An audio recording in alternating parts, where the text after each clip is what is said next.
A gente sabe que fazer a obra de Deus é sempre muito difícil, porque fora de todo o glamour, de tudo aquilo que você vê de bonito, de vitória, de realizações, há muita guerra espiritual.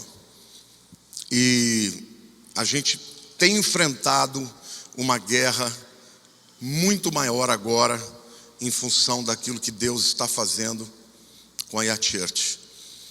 Está levando a palavra ao mundo inteiro, e Satanás, ele odeia quando vidas se convertem.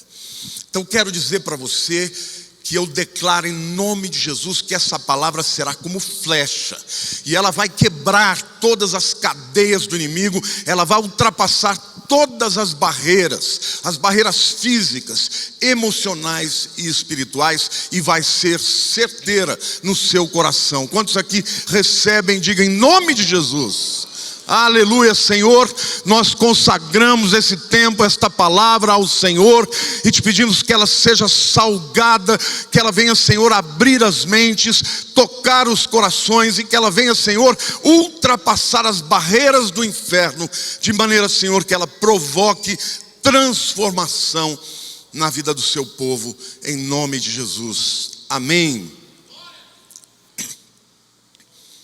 Queridos, hoje eu vou pregar a segunda mensagem sobre as duas arcas. Na semana passada eu apresentei a vocês a arca de Noé, e eu expliquei que a arca de Noé representa Cristo, na medida que é a nossa proteção, é aquilo que nos livra do dilúvio, do juízo. A arca de Noé, eu falei, a mensagem inteira aponta para Jesus. E eu disse que a arca representa a nossa posição em Cristo. Na mensagem de hoje eu vou lhes apresentar a arca da aliança, a arca pequena, que fala de Cristo em nós. Diga assim: a arca grande, nós em Cristo. Diga: a arca pequena, Cristo em nós. Amém? Glória a Deus. É importante que vocês entendam que a arca foi feita para habitar no tabernáculo. O tabernáculo foi uma orientação de Deus a Moisés como um centro de adoração no deserto. O tabernáculo, ele tinha 3 átrios diferentes: o átrio exterior, o lugar santo e o Santo dos Santos. E dentro do Santo dos Santos habitava a arca da aliança, que representava literalmente a presença de Deus. E não só representava, como também era o lugar onde Deus manifestava com a sua glória, chamada de Shekinah. Então, o povo via a glória de Deus, o brilho, a refulgência habitando dentro do Santo dos Santos. A arca da aliança, queridos, portanto, representa Cristo habitando no tabernáculo. Mas o tabernáculo, por sua vez, ele representa o ser humano. O tabernáculo, ele foi feito para representar o ser humano, porque do mesmo jeito que há 3 partes diferentes no tabernáculo, o ser humano também é feito de corpo, alma e espírito. Então, de maneira bem didática, para que você compreenda, quando eu falar do átrio exterior, eu quero que você entenda que tudo que acontece ali tem a ver com a vida física. Quando eu falar do lugar santo, o primeiro, o átrio interno, eu estou falando daquilo que Cristo vai fazer na nossa alma, no nosso intelecto. E quando eu falar do Santo dos Santos, onde de fato a arca estava, eu vou falar do nosso espírito. Ah, mas pastor, será que você está inventando isso? Não, queridos. Lá no livro de João, na verdade no Evangelho de João, capítulo 1, versículo 14, quando João fala da encarnação de Cristo, ele escreve da seguinte maneira: e o verbo é Jesus, a palavra, se fez carne e habitou entre nós, cheio de graça e de verdade, e vimos a sua glória como a do unigênito do Pai. Vejam, aqui é uma figura clara do tabernáculo. A palavra habitou, o verbo habitou, no grego, significa montou tenda. E o verbo, o próprio Deus, quando encarnou, ele montou o seu tabernáculo, que era ele mesmo, e habitou e montou a sua tenda entre nós, e vimos a sua glória. Glória é a Shekinah de Deus, como do unigênito do Pai. Amém? Então, em primeiro lugar, a Bíblia está mostrando Jesus como o tabernáculo de Deus entre os homens. E Jesus tinha corpo, tinha alma e espírito. Aliás, ele não tinha, ele tem. Então, a partir daí, querido, você entenda que a Arca da Aliança, dentro dos Santos dos Santos, representa Jesus dentro de nós. Então diga assim: a Arca de Noé fala da nossa realidade em Cristo. A Arca da Aliança, de Cristo em nós. Amém? Então, a partir de agora, nós vamos analisar o tabernáculo e a maneira como a arca é introduzida nos Santos dos Santos, mostrando como isso aponta para a obra de Cristo em nós. O tabernáculo, ele tinha uma única porta de entrada, porque também só há uma porta para Deus. Quem é? Jesus. Então pensa bem, a obra de Cristo na vida de alguém começa de fora e depois vai para dentro, não é isso? Quando Jesus se torna o único caminho para alguém pela fé, quando alguém entende que é pecador e que precisa de salvação, e entende que não há outro caminho senão o caminho de Jesus, que é a única porta para Deus, aí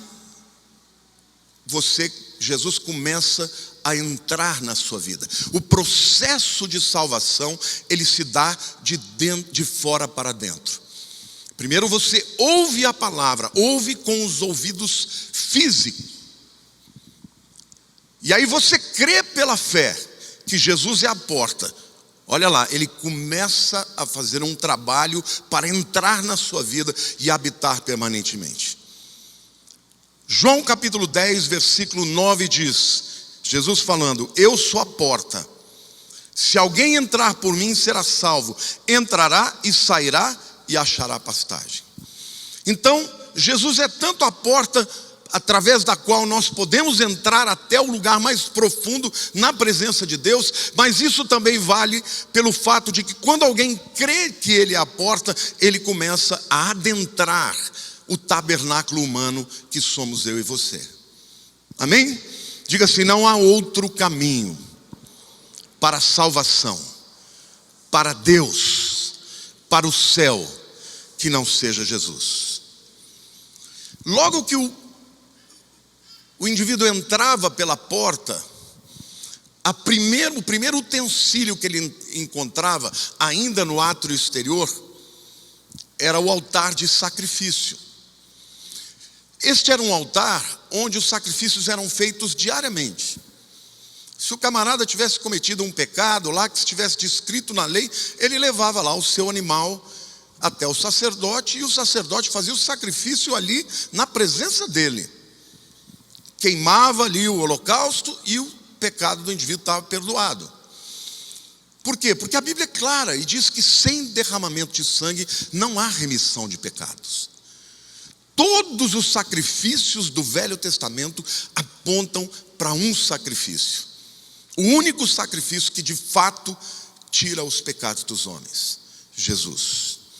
Então, Jesus não vai entrar na vida de alguém, não vai habitar na vida de alguém sem que esta pessoa tenha crido que Ele é o único caminho e ao mesmo tempo se aproprie da sua morte na cruz e do sacrifício que perdoa os pecados e que redime os pecados. Quantos aqui já fizeram essa decisão para Deus? Quantos aqui creem que Jesus de fato perdoa os seus pecados com a sua morte? Amém?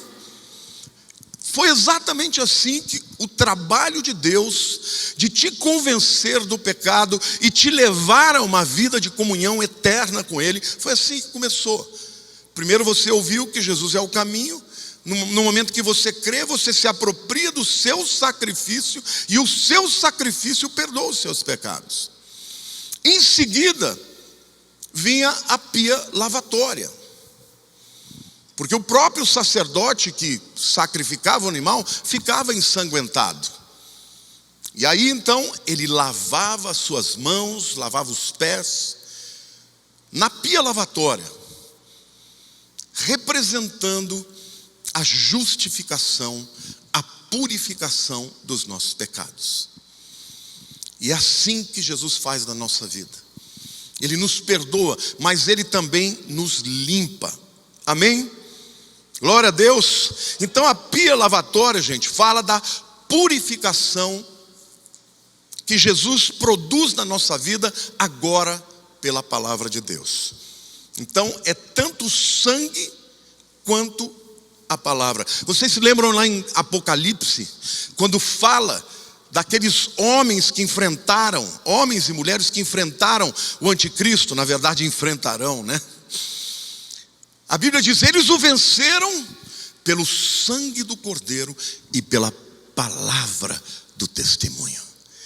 Então aqui você vê os dois elementos que produzem purificação na vida do ser humano.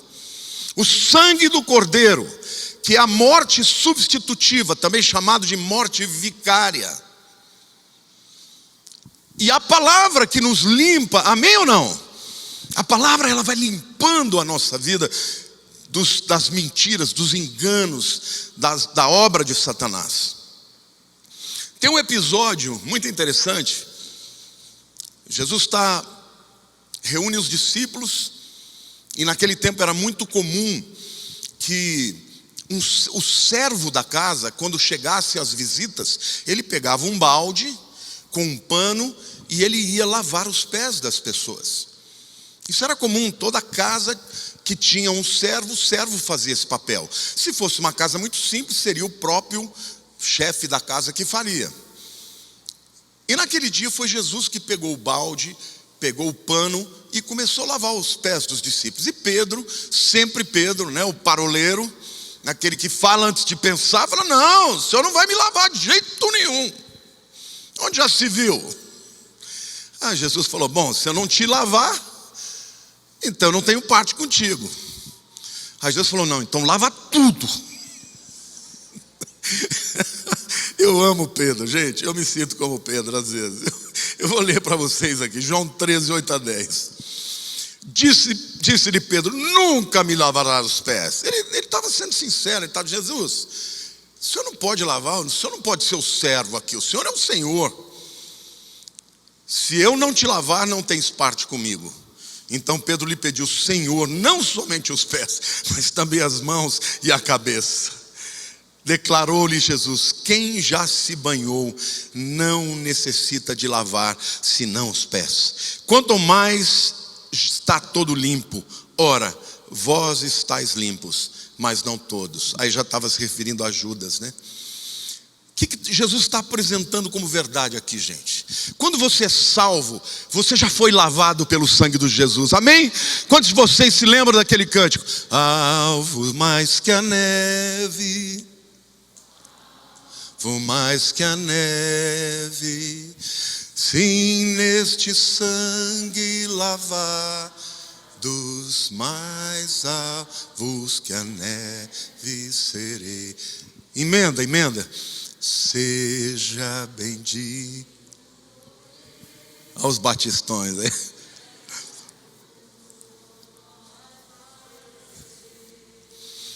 Seja bendito o seu sangue.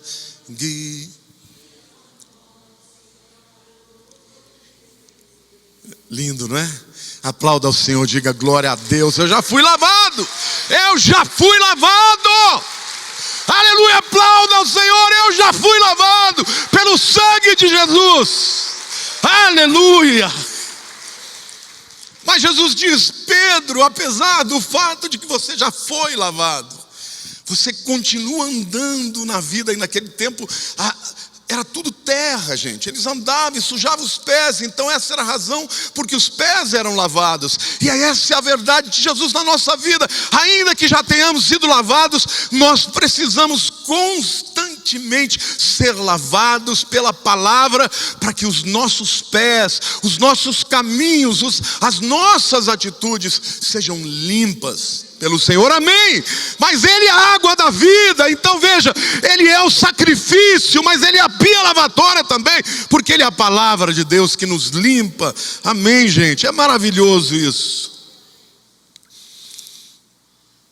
Em seguida, depois de ter passado pela porta, de ter crido que Jesus é o único caminho, de ter se apropriado do sacrifício e de ter sido lavado pela água, que é a palavra, Jesus é a palavra. Jesus, na verdade, já entra na alma do indivíduo. E aí, o trabalho e a obra dele não é mais de fora só. Ele já começa a entrar no tabernáculo e produzir uma diferença extraordinária. Por isso que o indivíduo que se converte, ele se torna nova criatura, tanto do ponto de vista de essência, quanto também do ponto de vista de comportamento. Então, se alguém não passa por uma transformação, irmãos, a gente não pode julgar quem vai subir ao céu e quem não vai. Mas se o indivíduo não muda de vida, se não há mudança e transformação, é bem possível a gente desconfiar de que não houve uma conversão genuína. Porque quando Jesus entra na vida de uma pessoa, ele não vai enxergar a vida do mesmo jeito. Ele passa a olhar para o mundo com um olhar diferente, porque ali já está Jesus dentro dele, através do Espírito Santo, fazendo uma obra de transformação. Então, o lugar santo, que é o primeiro átrio, depois do átrio exterior, ele representa a alma humana. E para você que não sabia, a palavra alma no grego, psique, é mente. A psique, a mente, é uma porção imaterial, porém que faz parte ainda do mundo físico. Saiba você que na Bíblia, até os animais têm alma, mas não tem espírito.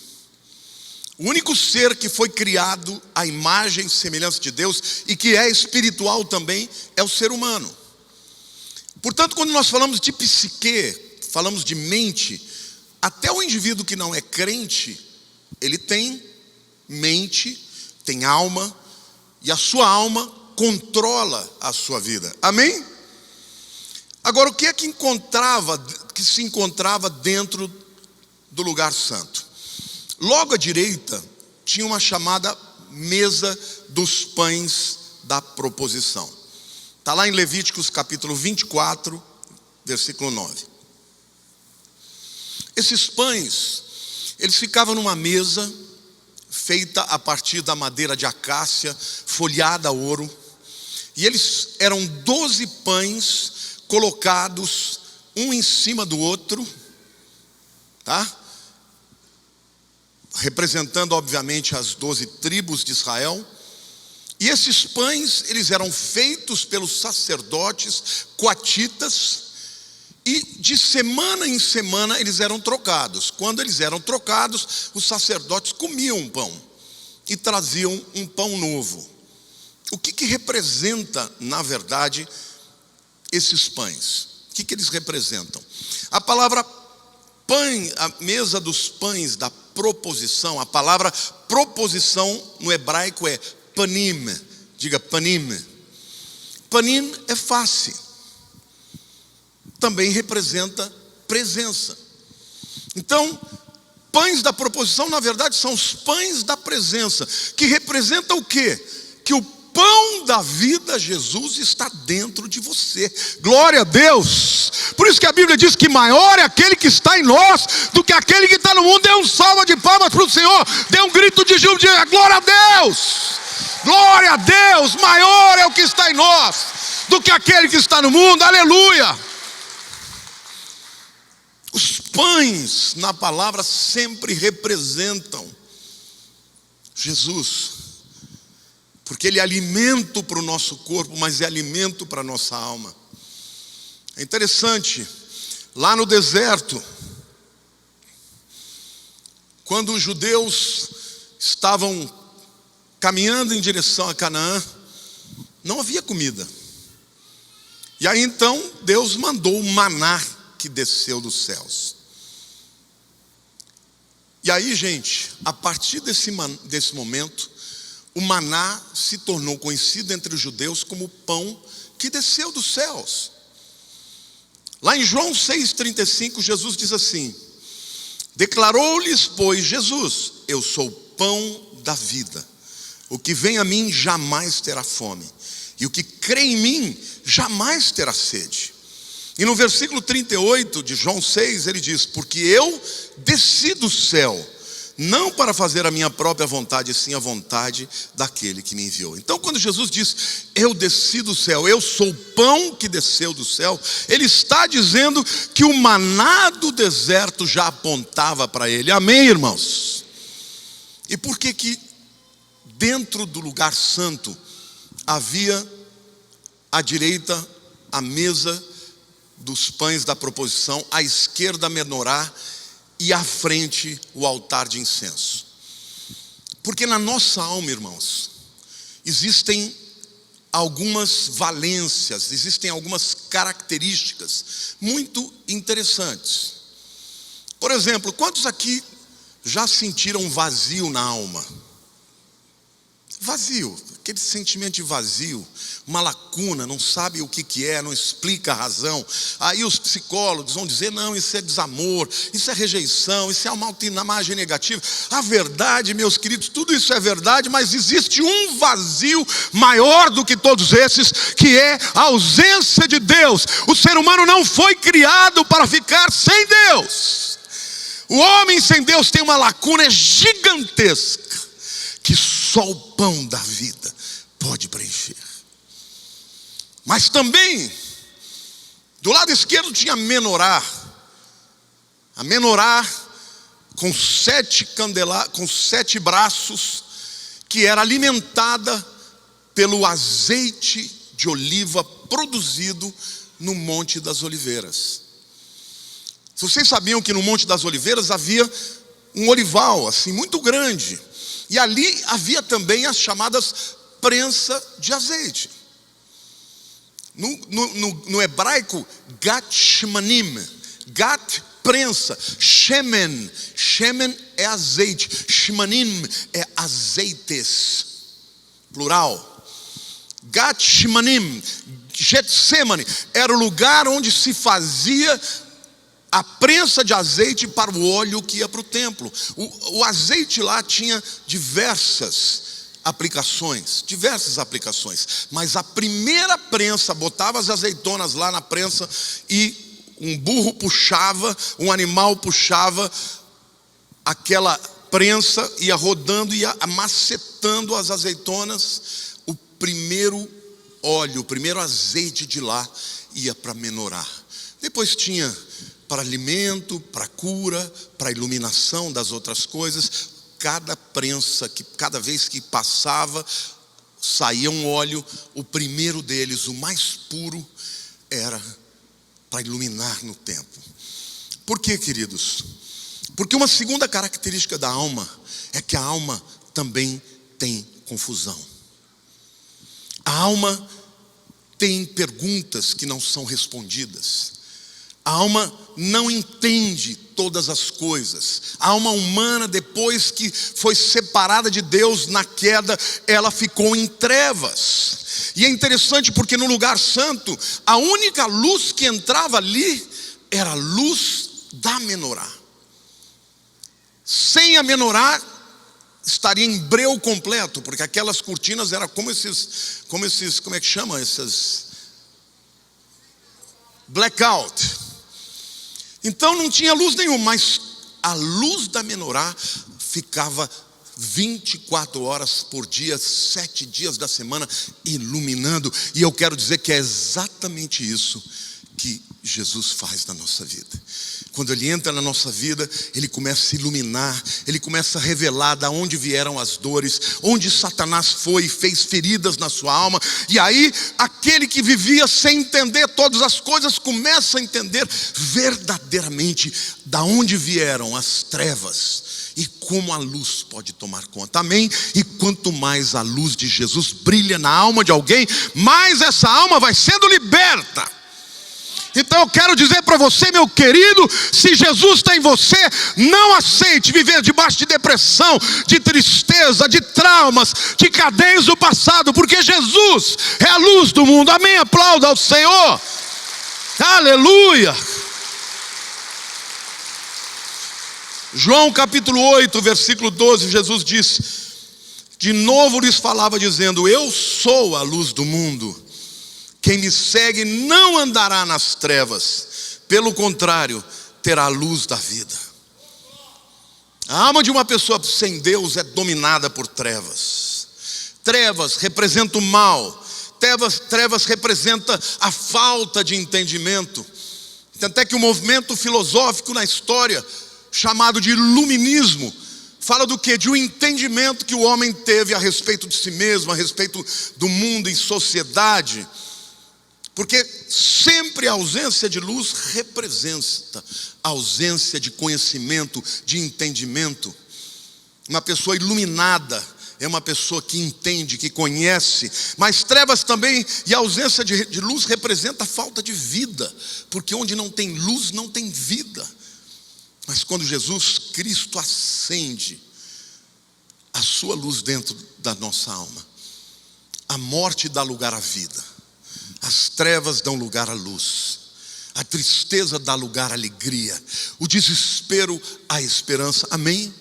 Então a obra de Cristo, quando Ele entra na vida de alguém, é no corpo, é através dos ouvidos, é através do mundo exterior que Ele começa a operar. Mas quando o indivíduo crê que é o único caminho, se apropria do sacrifício, é lavado pela palavra, ele começa a transformar a alma desse indivíduo, amém?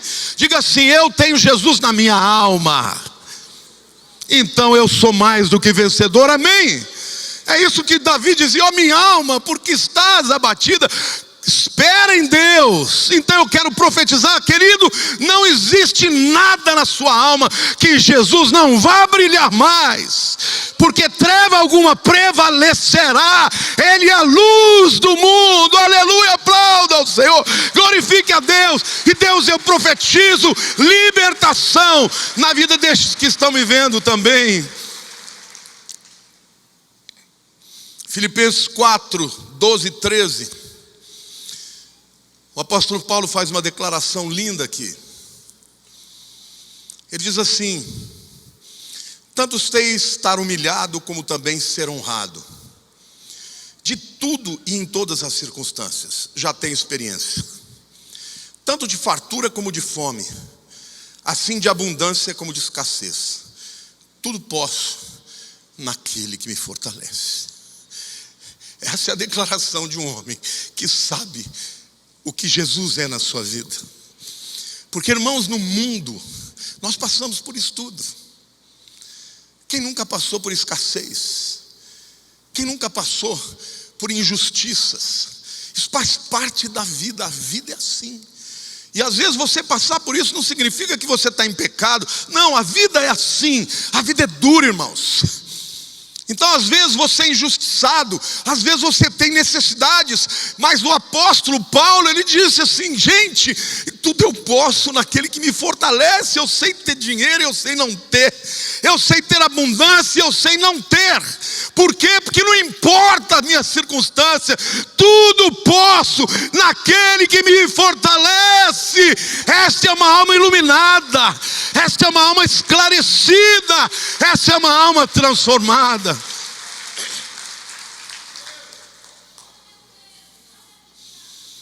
Nós, como crentes, devemos deixar que a luz de Cristo brilhe na nossa vida, no corpo, na alma. E eu disse que a alma tem vazios e por isso ele é o pão. A alma tem trevas, desentendimentos, por isso ele é a luz. Mas a alma tem pecados também, e por isso ele é o intercessor. À frente, diante do véu, antes de entrar no lugar santíssimo, havia o altar de ouro de incenso. O sacerdote usava 11 especiarias diferentes. Um dia eu posso dizer para vocês sobre os 11 tipos de intercessão que sobem diante de Deus. E o sacerdote intercedia pelo povo, pelos seus pecados, pelas suas fraquezas, pelas suas rebeliões e por tudo. Romanos 8:34 diz assim: toma posse, porque ainda há um acusador na sua vida, mas se você está em Cristo, toma posse da palavra. O apóstolo Paulo, em Romanos 8:34, ele diz assim: quem os condenará? É Cristo Jesus quem morreu, ou antes, quem ressuscitou, o qual está à direita de Deus e também intercede por nós. Então, meu querido, ele não só está dentro de você, mas ele está na presença de Deus, intercedendo por mim e por você. Amém, irmãos? Glória a Deus. E não há uma petição que Cristo faça que Deus não responda sim.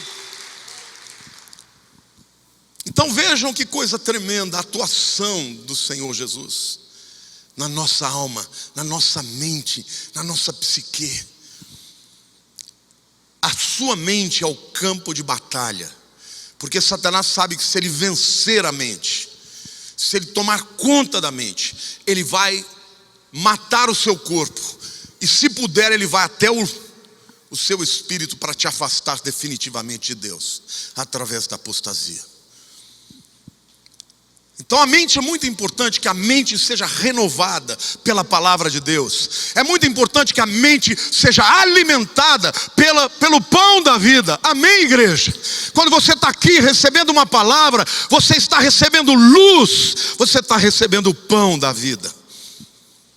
E você então recebe tudo aquilo que é necessário para você reagir, para você lutar contra Satanás e contra os seus desmandos, contra o seu desejo de dominação e de morte.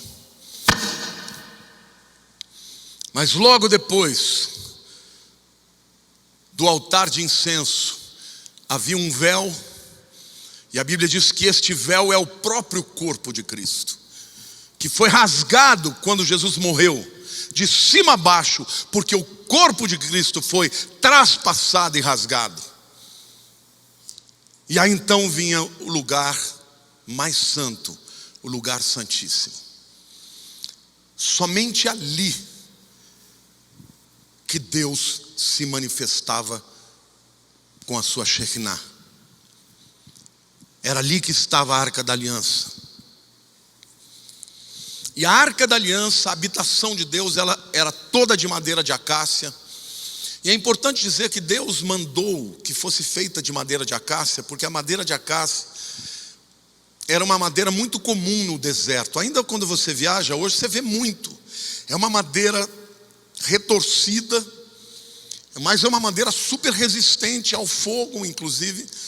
Ela suporta qualquer coisa, mas é uma madeira que não é bela, não é imponente, não é como mogno. Não, é uma madeira rústica.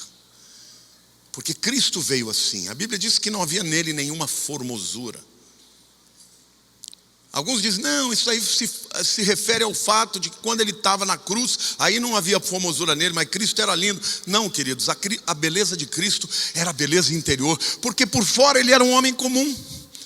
Você olhasse para Cristo, ele provavelmente pareceria um daqueles beduínos do deserto de hoje. Mas a exuberância dele estava dentro dele.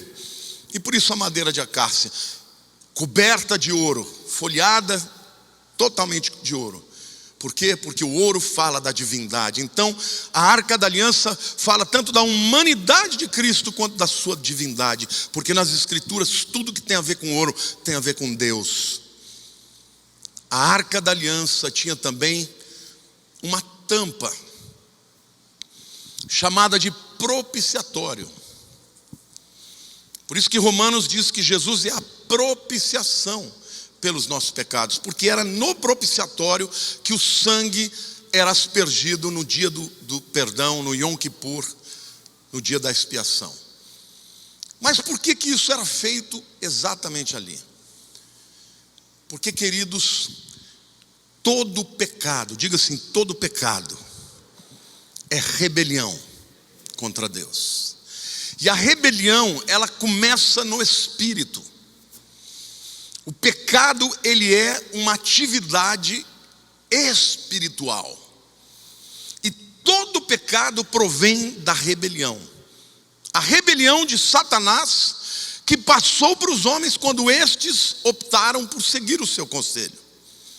Então hoje, todos nós somos rebeldes por natureza. Você e eu, o que nós somos é pessoas que resistem a isso.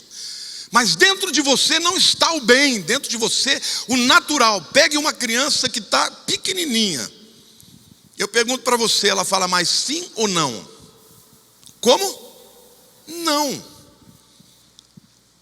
Se você deixar uma criança fazer o que ela quer, ela vai fazer o certo ou o errado? O errado, porque a natureza pecaminosa está dentro de nós. Eu estava lendo essa semana uma reflexão filosófica, né? Porque John Locke, o pai do liberalismo econômico, ele dizia que todo o ser humano nasce em pecado. Ele era um crente. Aí você vem o Rousseau, né, que é o pai dessa visão da Revolução Francesa, da visão da esquerda, diz, não, o homem é um lobo bom. Ele nasce bem, bom, o que o torna mal é a sociedade. Lê do engano, não. O homem nasce em pecado, porque o homem é de natureza pecaminosa. Então, é muito importante que vocês entendam que a presença de Jesus dentro do nosso espírito é provisão. Eu já vou explicar por quê. Para este pecado e para essa rebelião. Dentro da Arca da Aliança tinham 3 utensílios. E esses 3 utensílios representam 3 afrontas que o povo de Israel fez para Deus, claras contra Deus. Tinha as tábuas da lei, sabe aquelas que o próprio Deus escreveu com o dedo dele? E que Moisés, quando chega lá embaixo, o primeiro mandamento é: não terás nenhum Deus perante mim, não farás para ti imagem, escultura. Primeiro mandamento. Moisés desce depois de 40 dias no Sinai, o que ele encontra? O povo adorando um bezerro de ouro feito pelo próprio Arão. Uma afronta ao Deus Todo-Poderoso. Moisés quebrou aquelas tábuas. Aí Deus falou: a próxima você que vai escrever. Mas aquelas tábuas quebradas não foram jogadas fora, foram colocadas dentro da arca, para representar a rebelião do homem para com Deus. O segundo utensílio que tinha lá era o vaso do maná. Maná, no hebraico é o quê? Maná, que é isso? Porque foi essa reação que o povo teve quando eles pegavam aqueles flocos que endureciam e pareciam uma bolacha, um pão. Eles comeram maná e durante todo aquele tempo era super nutritivo, não fazia falta. Mas chegou uma hora que o povo se encheu e falou: estamos cansados desse pão vil. Rebelião do homem contra a provisão de Deus. Quantas vezes nós nos rebelamos contra Deus que cuida de nós, que nos dá vida, que nos dá alimento, que abre uma porta. Bastou Deus dar um não para você, dizer um não para você começar já a ficar com o coração rebelde. É ou não é verdade, irmãos? É ou não é verdade? Quantas vezes você fala, não vou mais para a igreja, não quero mais saber de Deus, comigo não dá nada certo. Você só está vivo porque Ele permite, meu irmão. Porque o dia que Ele disser acabou, chega, já era. Então até a vida nós recebemos como um empréstimo de Deus. Mas o homem é rebelde, se rebela contra o Deus de toda provisão. O maná foi chamado de pão vil. O terceiro elemento que estava dentro da arca era a vara de Arão que floresceu. E aqui eu preciso explicar também. Deus disse a Moisés, olha, o sumo sacerdote vai ser Arão, o irmão de Moisés. E os líderes tribais, tinham 12 tribos, falaram, por que Arão e não nós? O que Arão tem diferente? Não interessa, irmão, foi Deus que mandou.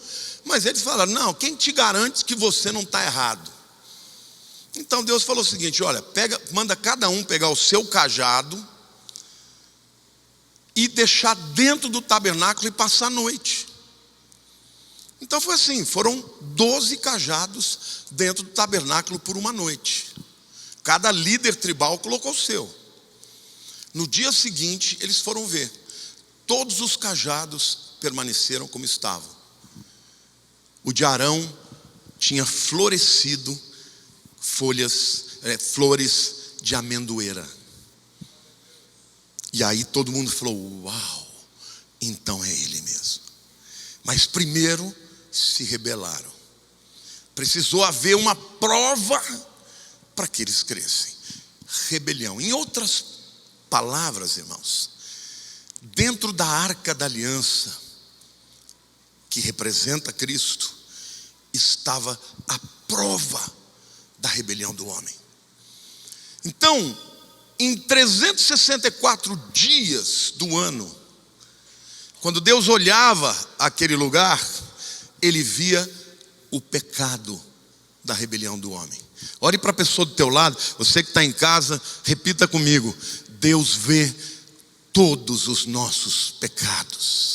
Deus vê as nossas intenções erradas, vê tudo, os pensamentos, as atitudes, as motivações. Deus conhece você. Então, meu querido, a única atitude que você deve ter perante Deus é de humildade, porque nós somos pecadores, e como pecadores nós merecíamos o inferno, mas apesar disso Ele nos deu o céu. Por quê? Por causa de Cristo dentro de nós. Aleluia, aleluia.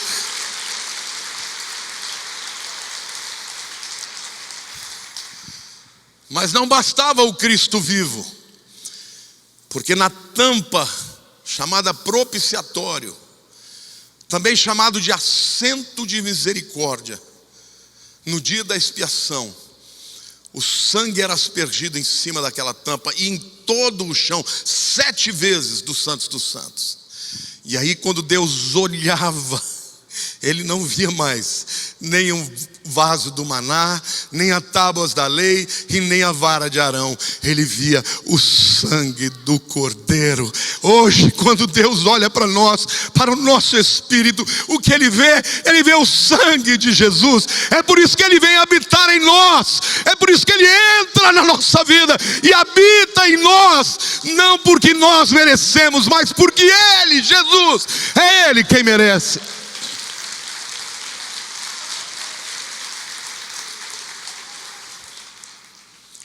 Sabe, gente, hoje o Espírito Santo habita em você.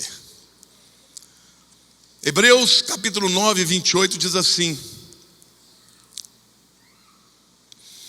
assim também Cristo, tendo se oferecido uma vez para sempre, para tirar os pecados de muitos, aparecerá segunda vez sem pecado aos que o aguardam para a salvação. 1 Pedro 4,8 diz assim: acima de tudo, porém, tende amor intenso uns para com os outros, porque o amor cobre multidão de pecados. O sangue de Jesus é a prova do seu amor.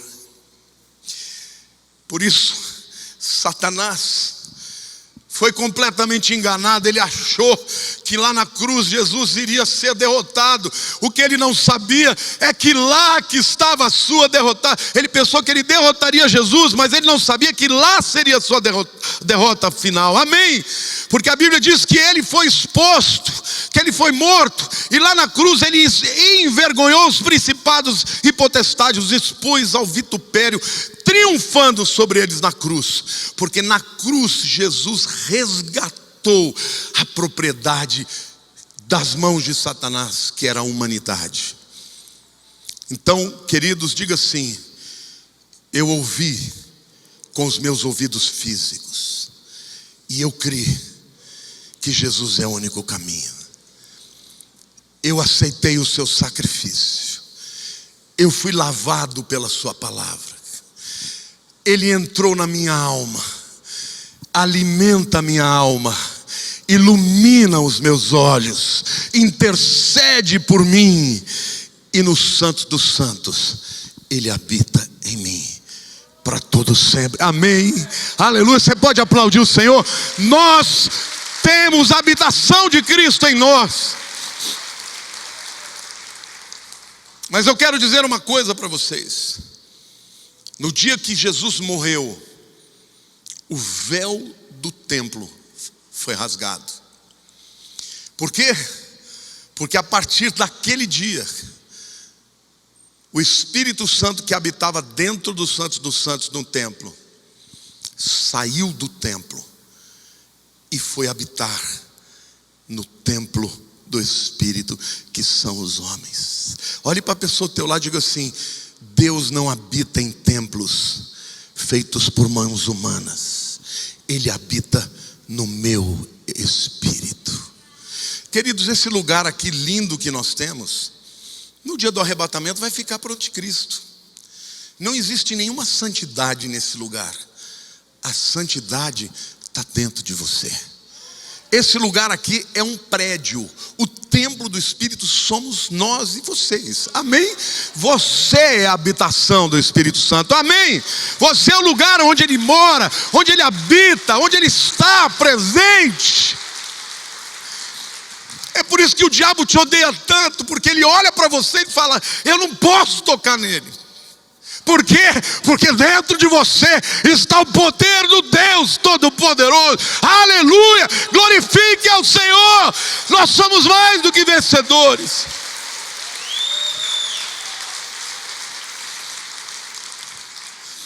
Lucas 23, de 44 a 46 diz: já era hora sexta. Hora sexta é meio-dia, tá? E escurecendo-se o sol, houve trevas sobre toda a terra até a hora nona, 3 horas da tarde. E rasgou-se pelo meio o véu do santuário. Então Jesus clamou em alta voz: Pai, nas tuas mãos entrego o meu espírito. E dito isso, respirou. O véu do templo foi rasgado de cima a baixo, não foi de baixo para cima, porque quem rasgou foi o próprio Deus, rasgando de fato o corpo do seu filho Jesus.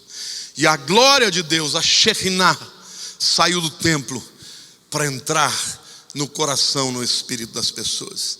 1 Coríntios 6,19 diz: acaso não sabeis que o vosso corpo é o santuário do Espírito Santo, que está em vós, o qual tendes da parte de Deus, e que não sois de vós mesmos?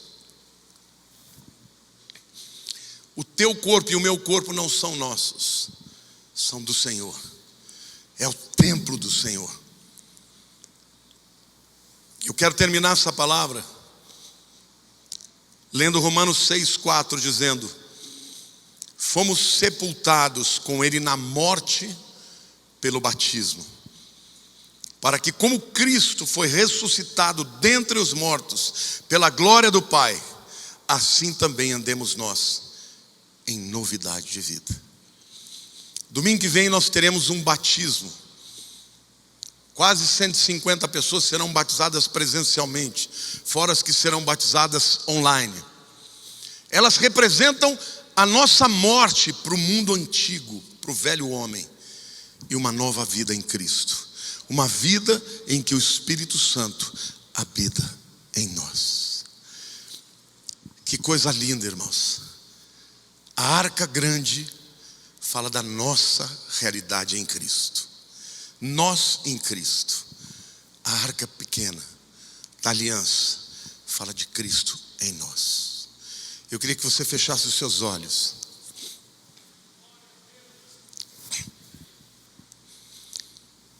O Senhor me manda te dizer que Ele tem provisão para o teu corpo, para a tua alma e para o teu espírito. Mas, meu querido, se você ainda não entregou o seu coração verdadeiramente para Jesus,